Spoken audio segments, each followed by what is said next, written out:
आजाद Hindustan live, सच के साथ। जब तक अहंकार होगा भगवान शिव की प्राप्ति नहीं होगी। बाहेती कॉलोनी में शिव महापुराण में उमड़ रही भीड़। त्रिपुंड धारण करना आत्म शांति एवं मुक्ति का मार्ग है। शिव महापुराण कथा श्रवण व शिव भक्ति के लिए पहले अहंकार दूर करना होगा, क्योंकि जब तक अहंकार होता है तब तक भोलेनाथ प्रसन्न नहीं होते। जिस प्रकार आदिदेव महादेव को भोलेनाथ कहा जाता है। जब तक अहंकार दूर नहीं होगा तब तक शिव की भक्ति प्राप्त होना कठिन है। उक्त उद्धार राधा कृष्ण बाहेती कॉलोनी में चल रही शिव महापुराण में 6वें दिन व्यासपीठ से पंडित देवेंद्र शास्त्री द्वारा कही। उन्होंने कहा कि शिव महापुराण बताता है कि त्रिपुंड धारण करना आत्म कल्याण और संसार से मुक्ति का मार्ग है, और ये केवल पहचान का नहीं बल्कि भगवान शिव से जुड़ने का प्रतीक है।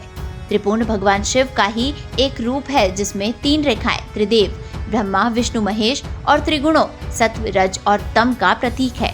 कथा में नर्मदा जन्म का वर्णन करते हुए कहा कि मां नर्मदा का उद्भव संसार के कल्याण के लिए हुआ है।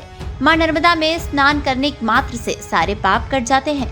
मां नर्मदा की सेवा करने से 7 जन्मों के किए हुए पाप से मुक्त हो जाते हैं। नर्मदा मैया के कण कण में भगवान शिव का अंश है। नर्मदा के हर कंकड़ में भगवान शिव वास करते हैं। ऐसी पवित्र मां स्वरूप नर्मदा को आज लोग दूषित कर रहे हैं। मां के दर्शन करने व नर्मदा के पवित्र जल से स्नान करने वालों को कभी कष्ट नहीं होते। भारत की एकमात्र नदी है जिसकी परिक्रमा की जाती है। पुराणों के अनुसार गंगा में स्नान से जो पुण्य मिलता है वो नर्मदा के दर्शन मात्र से मिल जाता है। कथा में संक्रांति पर्व की व्याख्या करते हुए कहा कि संक्रांति स्नान दान और जाप के माध्यम से आध्यात्मिक शुद्धि, सौभाग्य और जीवन में सकारात्मक बदलाव लाने का एक महत्वपूर्ण पर्व है, जिसे शिव महापुराण की शिक्षाओं से जोड़कर और भी फलदायी बनाया जाता है। ये संक्रांति हमें आत्मशुद्धि और परोपकार का संदेश देती है, जिससे हमारा जीवन सुखमय और समृद्ध हो सके। शिव महापुराण और अन्य पुराणों में शालिग्राम को विष्णु का परम पवित्र रूप, धन समृद्धि और मोक्ष दाता तथा शिव विष्णु के ऐक्य का प्रतीक बताया गया है। भगवान शिव के 11 प्रमुख रुद्रावतार वर्णन किए गए। कथा वक्ता शास्त्री जी ने मंच से न केवल शिव महिमा का गुणगान किया बल्कि समकालीन सामाजिक मुद्दों पर भी बेबाकी से राय रखी। तुलसी अत्यंत पूजनीय है और शिव विष्णु दोनों की प्रिय है, जो सुख समृद्धि और मोक्ष प्रदान करती है। तुलसी की जड़ की मिट्टी, पत्ते या उसकी लकड़ी का उपयोग पूजनीय है। ये नकारात्मक ऊर्जा को दूर करती है, सभी तीर्थों के समान फल देती है। कथावक्ता शास्त्री ने मंच से लव जिहाद, पर्यावरण, प्राकृतिक जल स्रोत, बेटियों की शिक्षा और सामाजिक मुद्दों पर बात रखी। लव जिहाद का मुद्दा उठाया।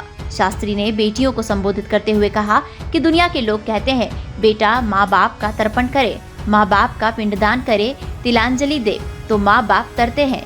लेकिन शिव महापुराण कहती है कि जिसके माँ बाप बेटी का कन्यादान कर देते हैं उस माँ बाप को पिंडदान की भी जरूरत नहीं पड़ती, वो तर जाते हैं। इसलिए बेटियों से निवेदन है कि ऐसे मोटरसाइकिल सुधारने वालों से सावधान रहना, जो दूसरों का पेट्रोल डलवाकर, थोड़ी सी गाड़ी का एक्शन दिखाकर 10 रुपए का चाउमीन खिलाकर तुम्हें फंसाने का प्रयास करें। इसलिए लव जिहाद से सावधान रहना और अपने माँ बाप पर भरोसा करके उन्हें कन्यादान करने का मौका देना। समाज में शिक्षा और बेटियों की सशक्तता पर जोर देना जरूरी है।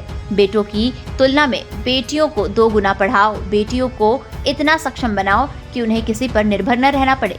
अच्छे संस्कार और शिक्षा से बेटियां झांसी की रानी अहिल्याबाई और जीजाबाई बन सकती है। सरकार की अपेक्षा बेटियों में संस्कारों का बीजारोपण परिवार का कर्तव्य एवं दायित्व है।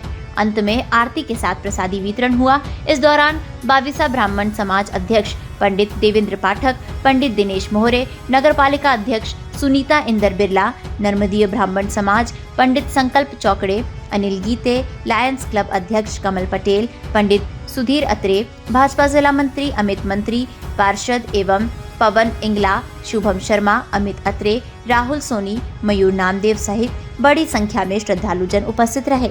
सनावद से विवेक विद्यार्थी की रिपोर्ट।